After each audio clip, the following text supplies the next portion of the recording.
Today I'm with Selena, the founder of this amazing small business here in Salt Lake City. Selena, nice to meet you again. Nice to meet you. So tell me your story. Well, I was born, stuff got sideways, and then I was here. Now you're here, right? Now I'm here. So I've helped small businesses with social media and just basic help over the years. And I've always had a love for objects and collectibles that are interesting and kind of, I would say, dark or kind of spooky. And so I've amassed a lot of objects. So I have 2 tables of objects, but I met Kathy because she came to a pop-up that I did up at the Olympus Hills Shopping Center called the Three Cats Halloween pop-up. But then we did a Christmas pop-up, and then we just did the Cupid's Creepy Closet. So I've hosted pop-ups, but I've never been a vendor at a market before until today. Oh. So. Well, welcome. Thank you. So how did you make the leap? Well, I think Kathy and the Bohemian Bum Market really helped because I've known Kathy for a long time, and she could tell that with the pop-up and me displaying my objects that I wanted to vend, and she kind of helped facilitate it and encourage it. So I think when you find a mentor or a partner in the market scene, it's really helpful because they'll encourage you. I also attended a ton of markets, like the Bazaar at Mill Creek Common. I've been to lots of farmers markets. I know lots of vendors. Or merchants or artisans or artists. So I've been listening to what they've said over the years. And so that way I could kind of aggregate all that information and do my own thing. I think it's so critical, the host of the market. If you have a bad host, it can completely make you don't want to come back to a market again. Oh, yeah. Or if you have a good host, even though you don't sell, but the host can encourage you and you can see the vision, and that will make you come back even though you don't sell. I think it's critical for small vendors, especially the one that are starting out, to realize the host can make a break. Some hosts don't even email you show up, yeah. You don't even know where you're gonna set up your table. There's no restroom. It's all over the place. I think to me, I feel like the hosts that I like the most are the one that are up front, that tell me, I guess, be honest, It might not be what I want to hear. It might be like, hey guys, there's not enough parking, so you're gonna have to find your own parking. Just be aware of that. Don't just show up and realize, oh, there's no parking at all. So those hosts, I like that. Agree. And I think that Kathy and Robbie do a really good job with this market, taking care and doing the little subtle details, right? So they have treats for you. They have coffee. I have a muffin hiding somewhere that I should eat. And they know, as marketeers themselves and people who have vended for years and years and years, they know what someone with a booth needs. They know what a brand new vendor needs, but they want a seasoned vendor needs too. And they try to cater to that. But I think that is key. And communication, because if this is your main income or a side hustle, either way, you need to know what the plan is. You need to know that you can count on it because you're setting aside your personal time away from your family, away from your friends. And there's a lot of preparation. I was sweating in my glasses when I got here because there's so much to do before you get to a market. So if you're carving out that time, you have to know ahead of time, am I in? Am I out? What's the plan? What's going to happen? And that's even before you get here, let alone when you get here, if they're supporting you with social media and other things that just make it a nice experience, it's well worth the investment for your booth because they're taking care of you and making sure you're going to succeed. Totally. I think you have to be specific sometime of the market you go to.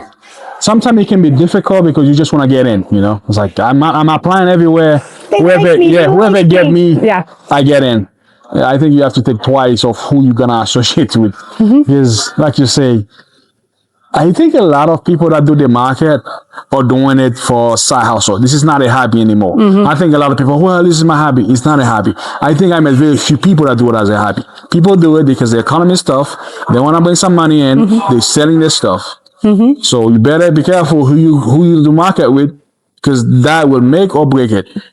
I think that is true.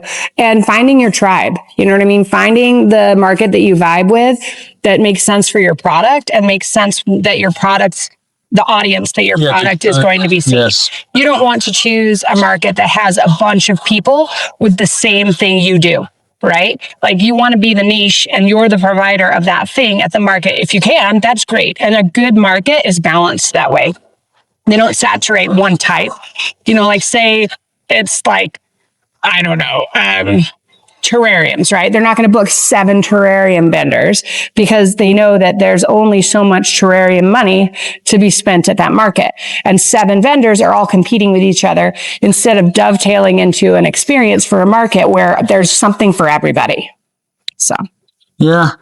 I think, again, stuff like that is, you might go, a new vendor, they might go to a market, discouraged, want to quit. They don't realize maybe you went to the one type of market, your audience wasn't there, your type of customer wasn't there. Go to different market, experience, and find the people that will buy your product instead of quitting. And maybe go to the markets before as a marketee, right? Like you need to be a shopper before you're a seller because you need to experience what you like and what you don't like, because that's going to mold you as what experience you offer to your buyer. Are you this kind of salesperson? Are you that kind of salesperson? Do you stand in front of your booth? Do you stand behind your booth? Are you even at your booth? Like there's so many options there. So you definitely want to check out the places you're going to sell. And then also just kind of put as much preparation in as you can, but don't let it limit you, right? Like preparation, victory loves preparation, but it shouldn't be paralyzing. Get out there and try it. What's the worst that will happen? And that's what I did today. What's the worst that will happen? Nothing. That's what's already happening now. So, Selena, I like this quote. Victory love preparation, but don't let it stop you. Don't let it stop you. I think that go along with fear, right? I think fear is good, you need it, but it can also paralyze you. Agree. And what's the future for the business? I know this is a little... I don't know. We're going to see. We're going to see how it goes. I obviously have no lack of objects. This is literally just a little bit of the stuff. And I know how to get more stuff, darn it. If only I could just use up the stuff and never have it, then I'd never have to vend again. But I have toyed with a couple options about returning to certain markets, maybe also doing some consigning in some of the local shops that fit my vibe. And then just figuring it out. Because I mean, I've got lots of other things I could do. This is just kind of for fun for me, like an expression, like an artistic expression. And so we'll see. We'll see how it goes. You say you don't have a shortage of finding them. Let's talk about where you find them. Where I find them? Yeah, it's like yard sale or what is... Do you know about estate sales? Yeah, like... Caution, right? Like I went to 3 estate sales and now I have like every object those people ever owned. So they're good and bad, but estate sales, I definitely thrift. People trade me things too. When I was in the event world and had to do decorating a whole shopping center, I would get donations of weird objects because they're like, oh, you like weird stuff? Here's this. Like I have this doll my mom gave me that is the most terrifying thing ever. And it's her doll from her childhood.